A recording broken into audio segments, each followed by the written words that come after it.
Sebelum kita mendengarkan kebenaran firman Tuhan, mari kita bersatu dalam doa. Bapa, terima kasih, kami bersyukur atas cinta rahmat-Mu. Kau telah melawat kami mulai dari pagi hingga pada saat siang hari ini, Tuhan. Kami sudah memuji memuliakan Dikau dan memuji Engkau dengan pujian Bapa. Dan mungkin tiba saatnya kami akan mendengarkan sedikit dari kebenaran firman ini, Tuhan. Kiranya sebentar apa yang firman yang telah disampaikan boleh dapat berkenan di dalam hati kami, pikiran kami, dan juga boleh menjadi rema dalam tiap-tiap kehidupan kami, dan kami siap melakukannya. Terima kasih Tuhan, inilah doa dan syukur kami panjatkan semua ke dalam hadirat-Mu. Terima kasih Tuhan, hanya dalam nama-Mu, glory, haleluya, haleluya, amin. Berjalan kembali. Ya baik, terima kasih. Pertama-tama saya mengucapkan banyak terima kasih kepada Bapak Gembala dan Ibu Gembala yang sudah memberikan saya kesempatan untuk menyampaikan kebenaran firman Tuhan di tempat ini. Dan mungkin ini kedua kalinya saya menyampaikan kebenaran firman Tuhan di tempat ini. Dan ya, Bapak Ibu Jemaat juga tidak bosan juga untuk mendengarkan kebenaran firman Tuhan ini. Baik, tanpa berlama-lama kita akan membukakan pembacaan firman Tuhan kita yang terdapat di dalam Yosua pasal 14 ayatnya yang ke-6 hingga ayatnya ke-15. Sekali lagi, Yosua pasal 14 ayat 6 hingga ayatnya yang ke-15. Jika sudah mendapatkannya, Gembala boleh membacakannya semua kita. Sekarang berikanlah kepadaku perkebunan yang dijanjikan Tuhan pada waktu itu. Engkau sendiri mendengar pada waktu itu bahwa di sana ada orang enak dengan kota besar yang berbenteng. Mungkin saja Tuhan menyertai aku untuk menghalau mereka seperti difirmankan Tuhan. Lalu Yosua memberkati Kaleb bin Yefune dan memberikan Hebron kepadanya menjadi milik pusaka. Ayat 14. Itulah sebabnya Hebron menjadi milik pusaka Kaleb bin Yefune orang Kenas itu sampai hari ini, karena ia tetap mengikuti Tuhan Allah Israel dengan sepenuh hati. Namun Hebron sebelumnya ialah Kiryat Arba. Arba ialah orang terbesar di antara orang-orang enak. Lalu negeri itu tentram tanpa perang. Oke, puji Tuhan, terima kasih. Ya baik Bapak Ibu Saudara-saudara, Yosua pasal 14 ayat 6 hingga ayat yang ke-15 ini menampilkan kehadiran Kaleb. Bapak Ibu Saudara-saudara, jadi Kaleb ini adalah seorang tua yang mungkin berusia 85 tahun yang membuahkan janji Allah, janji Tuhan. Tetapi memiliki semangat dan keberanian yang sangat-sangat luar biasa. Kaleb ini adalah seorang yang penuh dengan keberanian dan ia takut akan Tuhan. Itulah sebabnya ia menjadi teladan bagi orang-orang percaya yang tidak mudah goyah. Meski ia sudah berumur panjang, umurnya sudah tua, ia tetap berpegang pada janji Allah, tidak kehilangan semangat. Dari Kaleb kita belajar bagaimana hidup dengan sikap pantang menyerah, dan kita terapkan untuk jadi berkat di mana kita berada, di tempat kerja, di ladang, atau di kantor. Kita harus tetap semangat, jangan kita pantang menyerah. Kadang kita merasa lelah, seakan apa yang kita kerjakan itu tidak terlihat hasilnya. Namun seperti Kaleb, kita diajar untuk tetap setia, tidak mudah putus asa, dan percaya bahwa Tuhan masih bekerja dalam setiap proses hidup kita, Bapak Ibu Saudara-saudara. Jadi Kaleb adalah sosok seorang teladan yang tidak mudah goyah. Ia tetap percaya pada Tuhan dan ia mempunyai semangat yang tinggi walaupun umurnya sudah 85 tahun. Ia tetap setia kepada Tuhan. Meski ia tetap berpegang pada janji Allah dan tidak kehilangan semangat. Jadi dari kali ini kita belajar banyak sikap karakter daripada Kaleb. Nah, yang menjadi pertanyaan Bapak Ibu Saudara-saudara, apa saja yang diteladankan Kaleb? Kita akan belajar bersama-sama di poin yang pertama ini, yaitu mengingat janji firman Allah. Firman yang pernah diucapkan Tuhan melalui Musa, dan janji ini tidak pernah dilupakan oleh Kaleb. Kaleb tidak pernah melupakan janji yang sudah disampaikan oleh Musa kepadanya. Bapak Ibu Saudara-saudara, Kaleb ini adalah salah satu contoh orang percaya yang taat pada janji Tuhan. Nah, semangat Kaleb ini sangat luar biasa. Dia tidak putus asa menghadapi kehidupannya.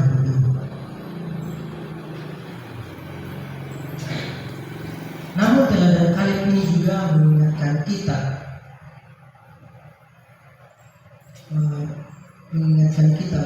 tentang banyak hal, bahwa iman yang kuat dan hati yang tidak menyerah akan membawa kita untuk melewati semuanya.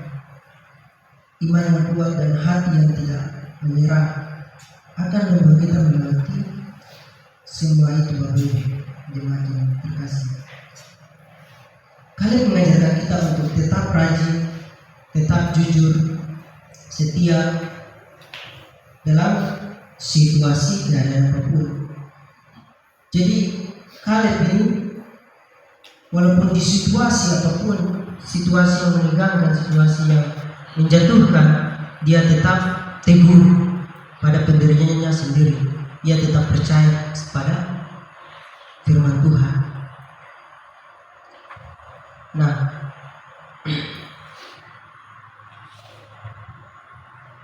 ia mengajarkan kita untuk terus setia. Bagi yang berkeluarga, Kaleb juga mengajarkan kita untuk terus setia mendidik dan juga membimbing anak-anak kita. Dan ia mengajarkan kita untuk terus setia.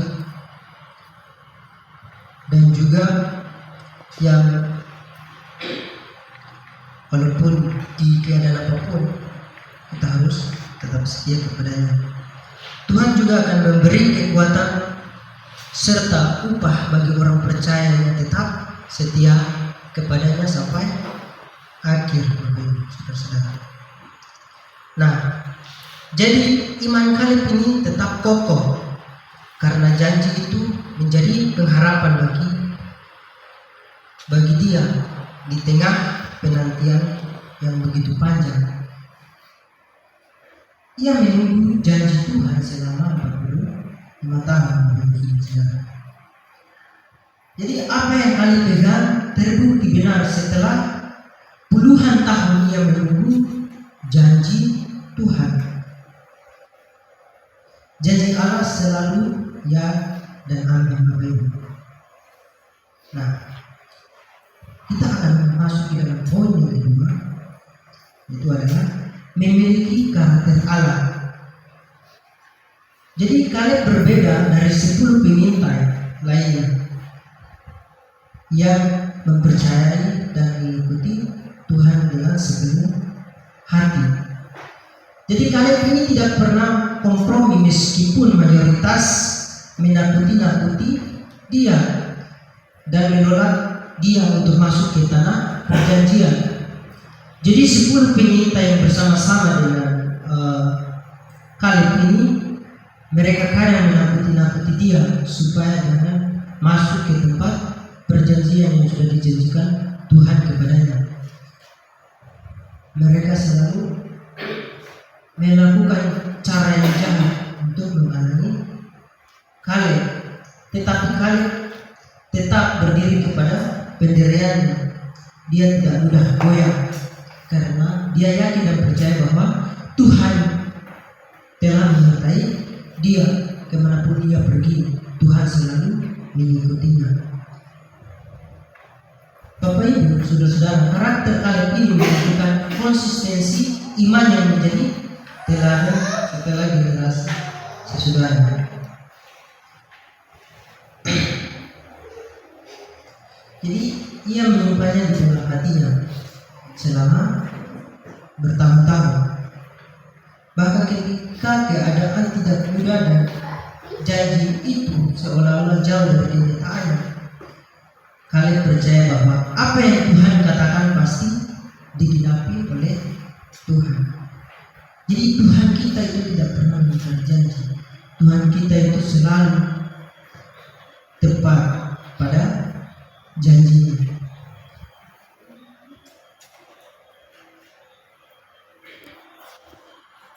Dan tetap ia terus melangkah dan tidak pernah mengeluh. Inilah yang membuat imannya tidak pernah goyah. Ia berpegang pada firman Tuhan. Dia tidak berpegang pada situasi. Jadi Kaleb ini tetap berpegang pada pendiriannya. Dia tidak pandang kepada situasinya. Walaupun situasi buruk menimpa dia tetap berpegang pada pendiriannya. Nah, Bapak Ibu, dari Kaleb ini kita belajar bahwa orang percaya akan tetap kuat bila terus memegang firman Tuhan dan mengingat akan janjinya, dan tidak membiarkan pergumulan menghapus apa yang Tuhan sudah katakan. Firman Tuhan menjadi sumber semangat, kekuatan dan ketekunan kita, khususnya di tengah masalah hidup. Di masalah kehidupan kita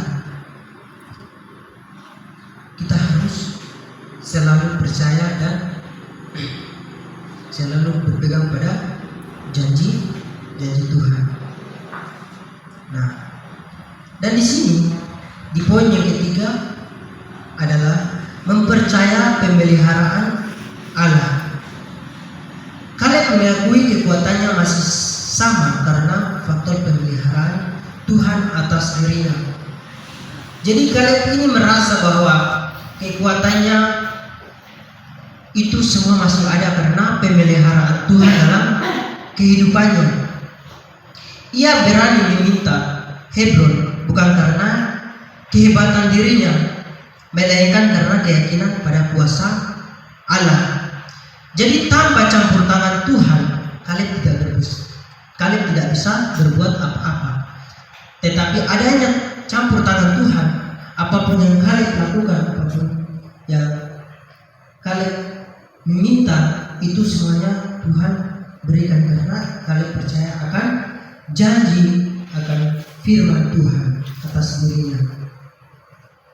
Jadi kemenangan Kaleb menjadi bukti bahwa pemeliharaan Allah nyata bagi yang bersandar kepadanya. Jadi ketika kita bersandar kepada Tuhan, apapun masalah kehidupan kita, apapun keadaan kita, apapun situasi kita, mau di keadaan di saat kita bekerja, di kantor, di ladang, dimanapun kita bekerja, kalau kita bersandar akan kepada Tuhan, apapun yang kita lakukan semuanya menjadi terasa lelah akan campur tangan Tuhan kepada di kehidupan kita. Nah, Bapak Ibu jemaat-jemaat yang terkasih dalam Tuhan, dipanggil untuk mengingatkan firman Tuhan dalam setiap musim kehidupan kita. Ketika doa belum dijawab, ketika usaha kita terasa berat, atau ketika keadaan kita tidak seperti yang kita harapkan, tidak membaik,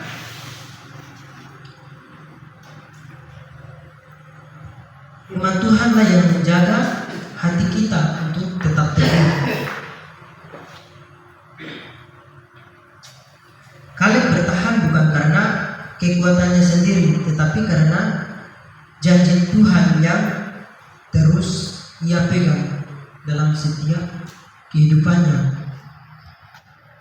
Jadi kalau tanpa Tuhan, Kaleb ini tidak bisa berjalan sendiri. Ia harus berpegang kepada Tuhan. Demikian juga dalam kehidupan kita, Bapak Ibu. Tanpa kasih campur tangan Tuhan, kita tidak akan bisa berbuat apa-apa. Jadi di saat ekonomi kita sulit, saat pekerjaan kita menuntut banyak hal, dan juga saat keluarga menghadapi pergumulan berat, firman Tuhan yang akan memberi arahan dan kekuatan untuk terus melangkah. Jadi di saat keadaan kita sudah kritis, jangan kita jauh dari Tuhan. Kita harus tetap bersandar kepada Tuhan. Jadi walaupun susah, senang, duka, kita harus bersandar kepada Tuhan.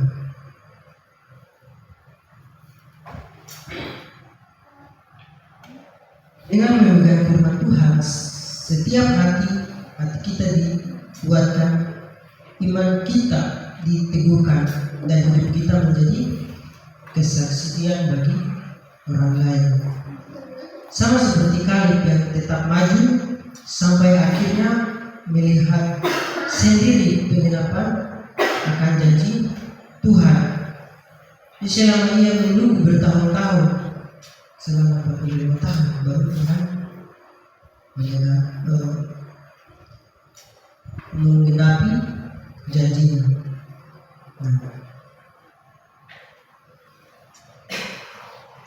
Jadi saya mau katakan lagi bahwa di situasi keadaan sesulit apapun itu, kita harus tetap percaya kepada Tuhan, karena Tuhanlah yang memegang kendali proses hidup kita. Jadi tanpa campur tangan Tuhan, kita tidak akan bisa berbuat apa-apa. Nah, kemenangan Kaleb ini menjadi bukti bahwa pemeliharaan Allah nyata bagi yang bersandar kepadanya. Kemenangan itu tidak datang karena kekuatannya sendiri, tetapi karena ia tetap percaya, tetap setia, dan tidak melepaskan janji Tuhan.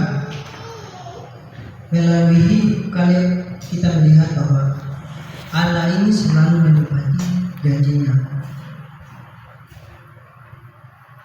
dan firman-Nya, dan tidak pernah mengecewakan orang yang berharap kepadanya. Setiap langkah iman yang membawa kita dan pada penggenapan kasih dan pemeliharaan Tuhan yang sempurna, kita harus selalu senantiasa mengandalkan Tuhan dalam setiap keadaan, situasi apapun itu. Kita harus percaya kepada Tuhan. Jangan kita melupakan Tuhan yang sudah memberikan kita kesehatan, yang sudah memberikan kita kekuatan nafas hidup. Ya, apapun itu kita harus luangkan waktu untuk berdoa, meminta tuntunan kepada Tuhan, membacakan firman-Nya. Jika kita melupakan Tuhan, bagaimana kalau nanti suatu hari Tuhan juga melupakan kita? Jadi janganlah kita melupakan Tuhan kita yang sudah memberikan kita nafas hidup, kesehatan, kekuatan, itu semuanya berasal daripada Tuhan.